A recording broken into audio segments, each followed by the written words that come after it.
Tut oruç Ramazanı söz Abdullah Şakir Beşirli.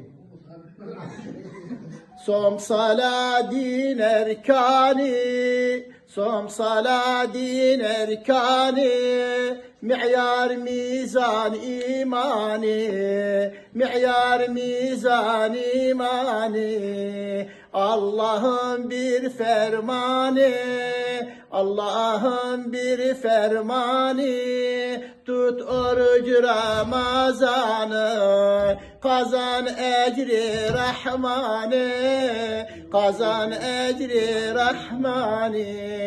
Rahmet ayı Ramazan, lal olur ecim şeytan, yoksul halına dayan, yoksul halına dayan. Tut oruç Ramazanı, kazan ecri Rahmanı, kazan ecri Rahmanı.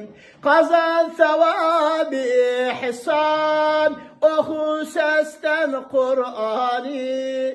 Kazan sevabı ihsanı, oku sesten Kur'an'ı. Dalanma dert dermanı, tut oruç Ramazanı, tut oruç Ramazanı. Kazan ecrin Rahmanı, kazan ecri Rahmanı.